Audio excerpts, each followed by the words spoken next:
today I would like to share something or put a question.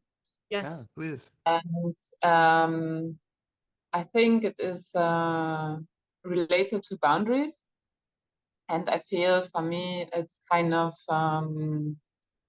hard to define what is a healthy boundary. And I'm not sure if I'm like setting a healthy boundary or not. And sometimes if I set a boundary, I feel like kind of a bit guilty, you know, if I say no to people, like I don't want to go out for dinner, for example.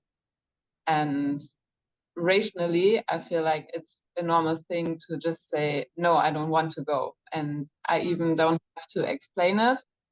But then, if I say no, I feel like, maybe I should have went, and I'm not that tired as I think. Am I really so tired? Or I make a long explanation, or I even invent a lie why I cannot come. Like, no, I have a telephone call or whatever. And yeah, I have like kind of this thing, but I feel I don't know where I am at this point. And also, if I'm too compassionate or if it's right to be compassionate. So it's been like, I would say, a long life topic. So even when I went to school, my brother sometimes said like, you should be more serious or more strict to people. And I was like making more excuses like, yeah, but the person feels alone or feels like this and that or whatever. So it's not fair to do like this and that, and you know, like these things. So I feel, or I could imagine it's related to boundaries, but I feel I cannot reflect or find like what's the matter inside of me, let's say. Yeah. And so maybe you can elaborate a bit. Yeah, absolutely. I completely get where you're coming from. It's there's so many things in what you're saying. When you take it as being compassionate towards the other person, it's oh God, there's so many layers in it. Because I've recognized myself in it. It's about understanding and seeing the issue from the other person, so you're empathic on a level that is really cutting a lot of slack for the other person. And which is lovely and is beautiful and complimentary and all of that. But if it comes from a place of trauma in you, then it's a problem. It comes from a place where there is space, and it doesn't matter. You're free to eat my last apple. It doesn't matter. You know, that is another thing. But what it sounds like is that you don't have, and that is the clue to that it's founded in trauma. Because if you don't have a very clear body yes, body no to where your boundaries are, you are in no position to say yes to people stepping over, because you have no idea where they are. You're in no position to give away the last apple, because you don't know if you're going to need that apple or not, if you know what I mean. So it's about getting, instead of being in your head, and this is where we've talked about this to endlessly. Instead of being in your head and reacting, people ask, oh, so can I borrow your car next weekend? And you don't need the car, but you don't feel comfortable somebody else driving in your car. So if you have an initial, no, I don't want to do that, and then the mind comes in and say, oh, that's silly, and that you should be more, you should share, and don't be like that, then it's very easy to work with, because you have a clear body no. The problem is when you don't have a clear body no. It's more like you describe it. So I think there's like I can feel like resistance, and sometimes I go over this resistance, And let's say I had like irritation sometimes with people also at work, because I take it, and then at one point I stop being friendly. Yeah. And then everyone is like surprised, like, oh, okay, now. And then it's like a hard, Yeah. Yeah. limit or Yeah. Yeah. Yeah. thing. And so it's like, okay, now I stop, and then it's stop, and then I'm gone. And then it's like, what the hell? So I know that I take up too much. So I go over Yeah. definitely sometimes go over the body, no, with And the knowledge. Hey. and the fun thing is that we believe, like you just said, we believe that I say yes and I say yes, and at some point I stop being friendly. You believe that you have been friendly every time you said yes, but Mm-hmm. you weren't friendly. Yeah. You weren't friendly. You know what I mean? For Yeah, for yeah. for it to be compassionate, it needs to be given freely.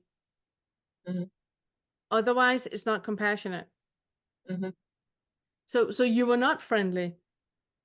Do you Mm-hmm. see that? Yeah. So Yeah.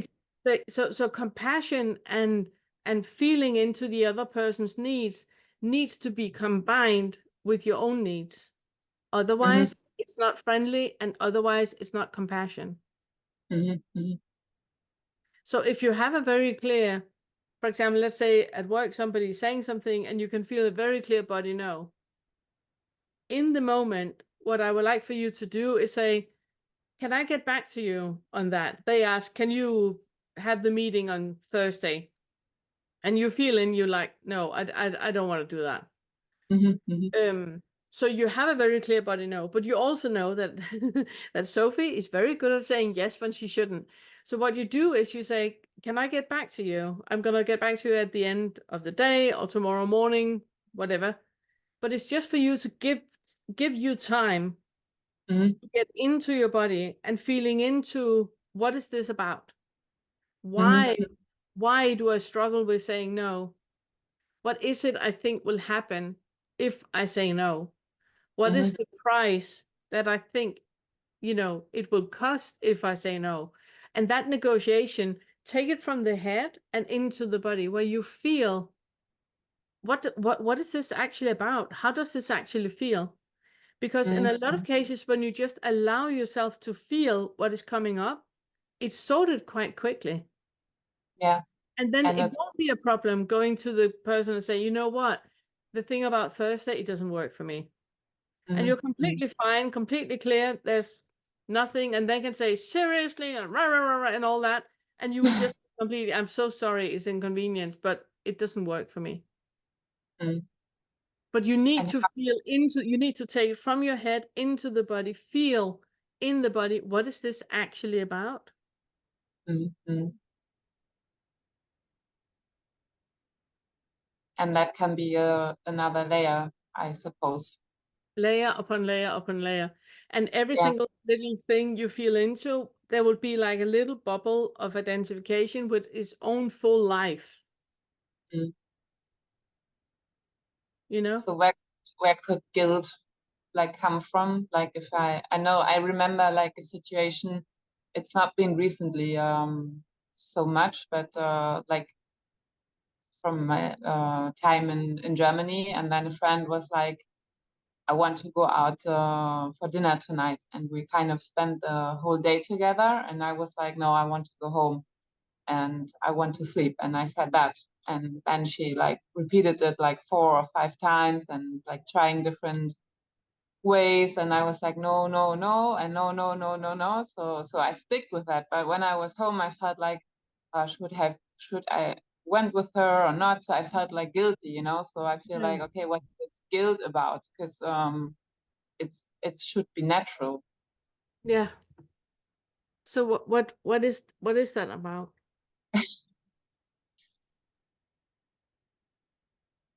Feel into your body. Don't think. Feel into your body. When you think of the situation and you've been with your girlfriend all day and she says, do you want to go and eat? And you feel, oh God, no, I'm so tired. I just want to go home. She doesn't respect a no and ask you again. Oh, come on. It's going to be so great. Let's go and eat. And you say, no, no, I'm too tired. I just want to go home. She doesn't respect the no.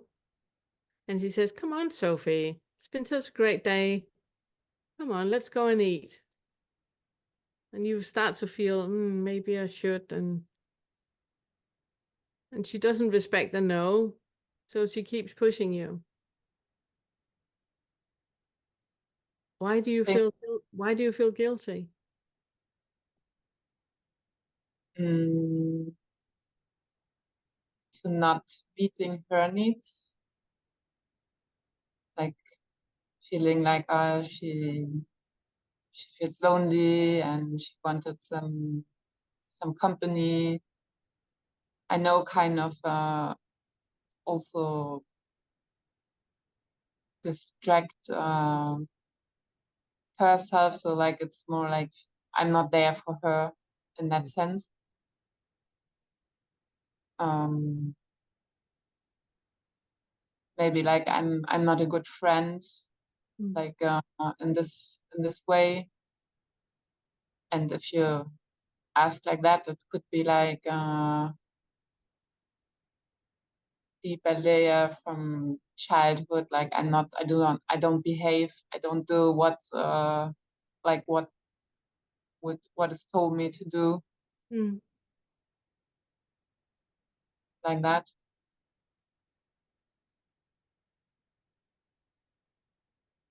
Yeah, something like I could help. It's lovely to have that kind of empathy and to, want to be there for other people. But it's also important to recognize when you are putting them before yourself in not listening to your own needs. It's lovely to want to be there for others, but you have to also be there for you. And like I said to Osha, it's also important to recognize how much you really think, like how much of what you believe you are feeling from her needs are really coming from her, and how much is your assumed projection of what she wants from you. Um, we have a way, especially those of us who have a tendency of wanting to people please and step over our own boundaries and be there for other people. Often we tend to take upon ourselves that it's like we're the only ones who can be there to solve this problem for the person. And, they really, really need us to be there. They're going to be just utterly destroyed if I don't go out to dinner with her tonight. Like and it's all on me.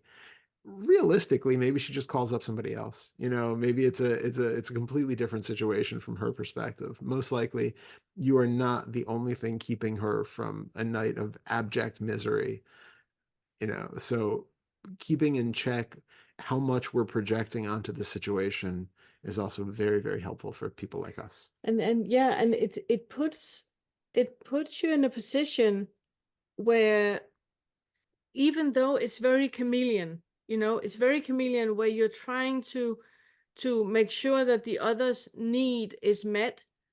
So you put yourself in a submissive position where whatever she wants, you're there, and she want to eat with you, you don't want to eat with her, okay, I'm gonna eat with you. Like, it puts you in a very, seemingly a very submissive position.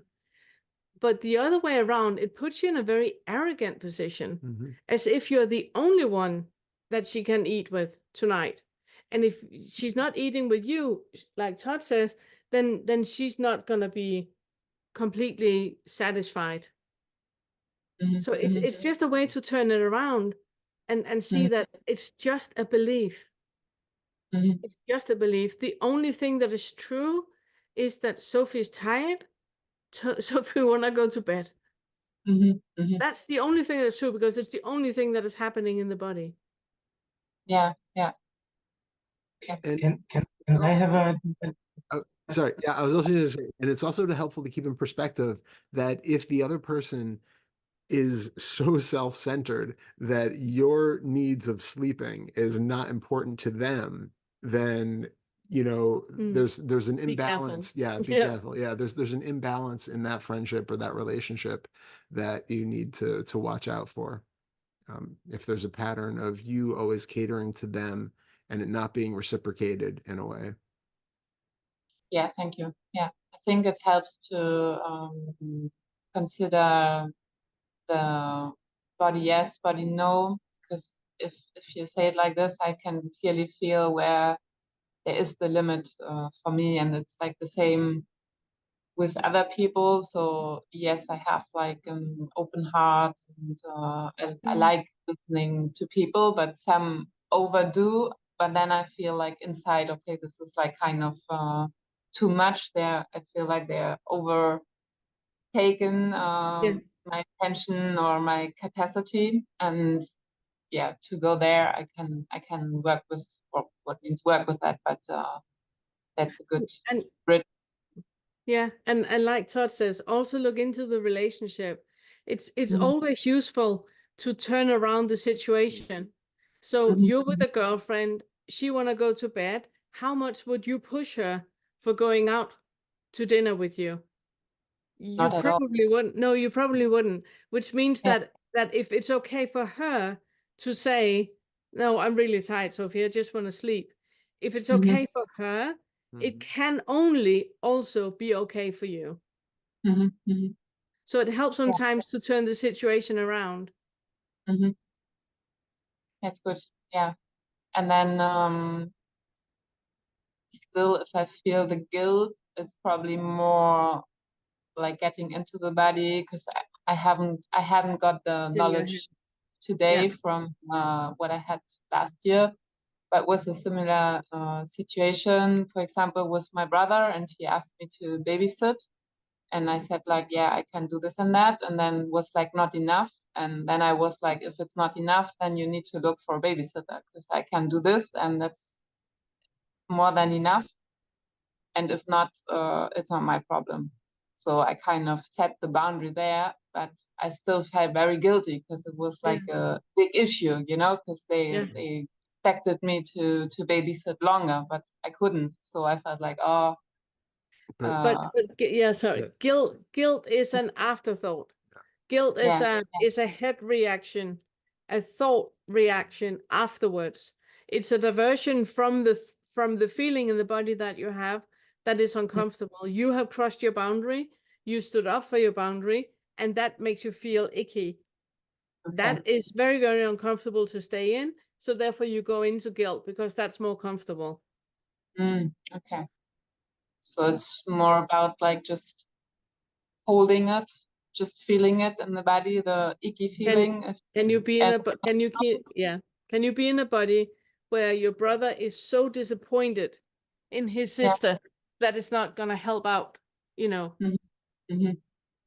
And noticing also that, like, I love what you said about that the guilt is a reaction to that initial discomfort of crossing a boundary or standing up for a boundary, but also notice that guilt itself is not simply sensation. You need a story for guilt to exist. So even when you're sitting with what you feel like is the guilty feeling, just recognize that that is just sensation, and then notice what stories are coming up that are creating that narrative of guilt for you. Like, how do you label this guilt? It's because there's something coming up. Like, I should have done otherwise. He's going to feel this way because I didn't. And then you have to have a whole sequence of narrative that's creating that idea that what you're feeling right now is guilt. Mhm. Okay. Yeah. Um, Thank yeah. you. Yeah. Thank you. Still Amazing. there? I would have a little thing. Could it not, the dinner situation not also come from being a passive aggressive bully, by kind of seeing the tendency to manipulate in the other person and kind of realize on some deeper level that she wouldn't ask so much if there wouldn't be a different problem? Like, it's not about the dinner. It could be she really needs someone right now, but she can't express that. And because Sophie would maybe sometimes, I'm not sure, but have similar tendencies, that she can kind of feel that it's not really about the dinner, but there's something behind that the other person can't express. And that's where the compassion comes from, because she can Yeah. see Definitely. Yeah, absolutely. But again, it's not Sophie's, it's the girlfriend's. You know, it's great to be empathic and compassionate towards another person. And it's great to say, like Sophie did, yes, I would love to babysit, for 5 hours. And then they say it's actually going to be for 11. It's okay for her to say, okay, that's too much for me. Just because they had an issue with saying to Sophie from the beginning, it's 11 hours of babysitting. They had an issue with saying that. That is still their issue. It's not Sophie's. Mm-hmm. So if they have an issue with expressing their needs, they should take that up with their therapist, not take it out on Sophie.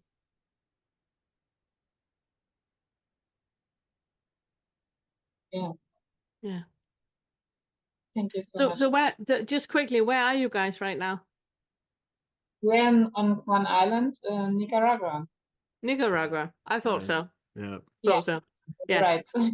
Countries and data plan, like you said. Yeah, Novel exactly. country. Exactly. Exactly. Very quiet. Yeah. Beautiful. Lovely. Amazing. So good to see Yeah. you guys. Enjoy your trip. Yeah, Thank thank you. you very much.